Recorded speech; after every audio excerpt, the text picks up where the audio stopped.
no show do Heleno Rodai, Rádio Serviço. Ele está aqui, o endocrinologista e também médico do serviço de clínica médica do Hospital Federal dos Servidores do Estado, meu amigo e grande tricolor, Dr. Silvio Provenzano, CRM 52374900, que hoje vai atender o pedido da nossa ouvinte Sandra Cardoso, moradora de Campo Grande. Ela nos contou que recentemente foi diagnosticada com artrite reumatoide, por isso pediu informações. Bom dia, bom domingo, Dr. Silvio. Bom domingo, Helena. Aquele beijo para a família Tupi, agradecendo a Sandra a oportunidade de falar daquilo que a gente vem falando, basicamente, nesses últimos programas. Isso. Falamos de osteoporose, que não dói. Falamos de artrose, que dói para burro. E vamos falar de artrite reumatoide, que, como a Sandra muito bem sabe, por experiência dela, dói bastante. Queria mandar um beijo para uma amiga querida que esteve comigo essa semana, acompanha o programa há muitos anos, sabe detalhes da época de Alfredo Raimundo. Opa! Dona Vera Lúcia Vicentim, uma pessoa muito querida. Eu disse para ela, assista, que eu sempre esqueço de mandar um beijo para a senhora. Dona Vera, hoje eu anotei aqui, Vera Lúcia Vicentim Monteiro, um beijo para a senhora aí, com a família. Estamos aqui abraçando a senhora. E falar de artrite reumatoide. Você sabe que tem vários tipos de artrite, né? A artrite reumatoide é bem conhecida, mas eu posso ter uma artrite psoriásica. Ela vem associada àquela doença de pele, psoríase.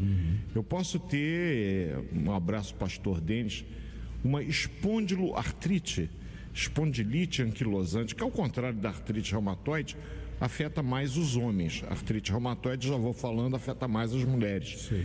Eu posso ter uma artrite reacional, eu posso ter uma artrite séptica. Você sabe que até aquela doença sexualmente transmissível por aquela bactéria Neisseria gonorreia pode dar uma artrite. Curiosamente, uma artrite monoarticular. Eu vi alguns casos na minha vida. A articulação fica inchada, vermelha, dolorida. O reumatologista, o ortopedista ou o clínico faz uma artrocentese, olha que nome bonito, tira líquido da articulação. E ao tirar líquido da articulação, geralmente o líquido vem com um pouco de pus, identifica-se a bactéria dentro dela, que pode ser a Neisseria, no caso da artrite gonocócica, mas pode ser uma outra bactéria qualquer. Mandar um abraço especial para o José Wertzmann, chefe atual da reumatologia do Hospital de Servidores, Mauro Goldfarber, que durante muitos anos foi chefe, e o meu irmão Geraldo Castelar Pinheiro, que tem uma paixão especial pela artrite reumatoide, é professor titular de reumatologia da UERJ. E você me pergunta, eu vou tentar responder pedindo perdão a esses monstros da reumatologia, qualquer deslize que eu tiver, mas eu tentei aprender com eles o máximo que pude. Existem fatores genéticos envolvidos nesse problema, doutor? Sim, então vamos lá. Tem alguma causa definida para a artrite reumatoide? Até o presente momento, 2024, não se conhece a causa da artrite reumatoide. Acredita-se ser uma doença autoimune crônica que é desencadeada por fatores ambientais, quiçá alguma infecção viral. Está muito associado ao tabagismo também, que são fatores de risco para a artrite reumatoide. Ela é cerca de 2 a 3 vezes mais comum em mulheres do que em homens e acomete 0,5% da população. Ou seja, de cada 1.000 pessoas que eu pego aleatoriamente, 5 vão ter artrite reumatoide. Não tem a causa, mas como é que eu vou suspeitar de artrite reumatoide? Então, Sandra sabe.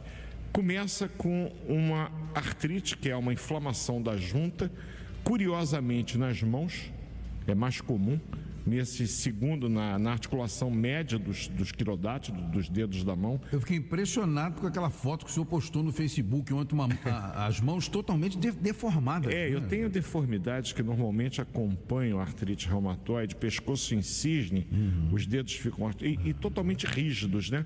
Mas evidentemente que aquela foto, ela apenas representa um quadro de artrite reumatoide que não foi devidamente tratado, porque temos tratamento. Não tem cura, mas tem tratamento. Ali foi um caso extremo, né? Ali é um caso que não chegou a ter acompanhamento reumatológico. Mas até naqueles casos existem procedimentos que a gente pode fazer para aliviar, e que naquela foto ainda não tinham sido feitos. Entendi. Como é que eu vou suspeitar? Eu tenho uma artrite simétrica, mão direita e mão esquerda simultaneamente, nas mãos, nos punhos, mas eu posso ter acometimento do quadril, eu posso ter acometimento do joelho, do ombro, do tornozelo. Eu posso ter eventualmente da coluna cervical, raramente da coluna lombar, mas a coluna cervical em alguns casos pode ser afetada. Essa artrite ela vai se caracterizar por inchaço na junta, vermelhidão, dor e limitação do movimento. O movimento fica limitado. Na artrite reumatoide, Eliana, ao contrário da osteoartrose, eu posso ter também a presença de sintomas chamados gerais, sistêmicos, que é o mal-estar, perda de apetite, uma febre baixa, um desânimo, cansaço, tudo isso acompanhando esse quadro articular. Diante de um quadro que eu tenho comprometimento das articulações de ambas as mãos, convém imediatamente procurar auxílio médico. O clínico vai encaminhar o reumatologista, que vai pedir os exames adequados para confirmar esse diagnóstico. Entendi. Agora me diga uma coisa, quais são esses exames? Pois é, eu sabia que você ia me perguntar, por isso que eu esperei. Eu tenho a história clínica em primeiro lugar, né? Vai ser geralmente mulher, mas eu posso ter artrite reumatoide em homens? Posso. Não é comum, mas posso. Vai ter essa história de dor articular bilateral, mão direita, mão esquerda, joelho direito, joelho esquerdo. E eu vou pedir alguns exames. O primeiro exame que a gente pede é um hemograma acompanhado da velocidade de hemossedimentação, VHS, uma proteína C reativa, que são provas de atividade inflamatória. Mas eu posso pedir o fator reumatoide. Tem um exame que é caro, nem sempre está disponível, chamado anti-CCP, é um anticorpo anti-citrulino peptídeo, citrulinado, é um exame bem específico. Se tem ele positivo, a possibilidade de você ter artrite reumatoide é muito grande. Bom, diante de um fator reumatoide positivo, uma velocidade de hemossedimentação do sangue elevada, PCR elevado, eu estou com uma doença inflamatória com fator reumatoide positivo, deve ser artrite reumatoide. Tem mais algum exame que eu possa pedir? Sim, eu posso pedir exames de imagem, desde um simples raio-x, uma radiografia simples, e que eu vou ter caracteristicamente erosão da cartilagem, ela vai estar erodida já com uma destruição óssea ali. Eu posso pedir uma ultrassonografia, se necessário uma ressonância, e estabelecido o diagnóstico da artrite reumatoide, obviamente que o reumatologista vai indicar o tratamento, porque não existe um tratamento padrão. Entendi. Não é aquela coisa padrão. Eu tenho tratamento que vai desde mudança de hábitos de vida, passando por medidas de apoio, como a fisioterapia é importante. Em alguns casos eu vou pedir ao meu colega ortopedista para intervir. Por quê? Porque se eu tenho um quadro como aquele que você viu na foto que eu postei ontem, o cirurgião ele vai lá para tirar aquela deformidade. Então, em alguns casos, até o concurso e o apoio de um ortopedista fazendo uma cirurgia de uma artrodese, por exemplo. Mas é complicada essa cirurgia? Olha, com a cirurgia simples, não é complicado. Fazer uma artroplastia hoje em dia, o difícil é ter a prótese. A gente tem uma dificuldade muitas vezes dos recursos necessários para fazermos os procedimentos. Mas eu tenho um indivíduo que não está conseguindo andar porque devido a um processo de artrite reumatoide que acometeu o quadril. A indicação, não havendo resposta ao tratamento, é fazer uma artroplastia de quadril. Com essa artroplastia, aquela pessoa que tinha sua movimentação totalmente comprometida, ela volta a caminhar, ela volta a se movimentar. Eu tenho medicamentos que a gente deve fazer, desde anti-inflamatórios simples, corticoides. Eventualmente eu vou usar o que os reumatologistas denominam de drogas modificadoras da artrite reumatoide.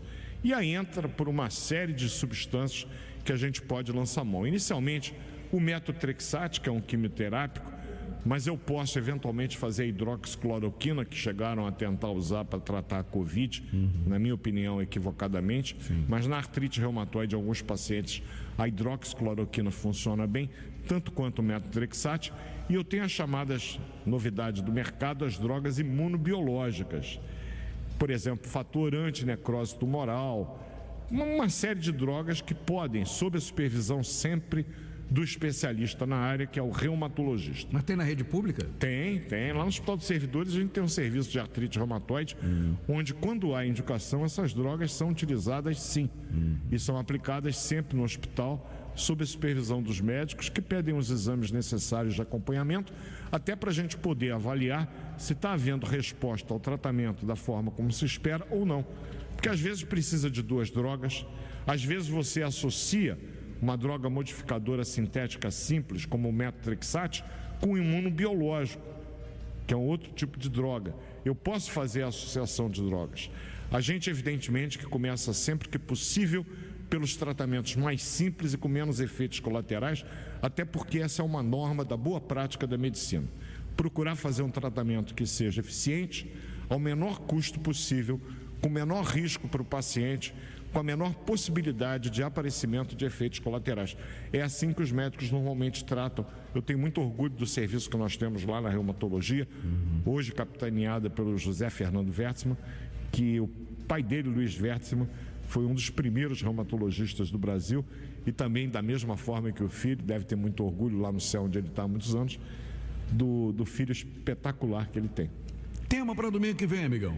Não temos tema ainda, porque eu queria ver se eu conseguia fazer o concurso. Mas vamos fazer o seguinte, se resolver a gente fala de improviso. Estamos no Novembro Azul. Isso.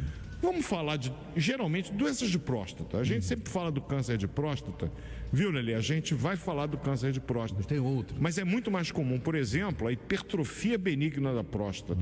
E temos também uma outra condição, que é a inflamação da próstata, a prostatite. Domingo que vem... Tá bom.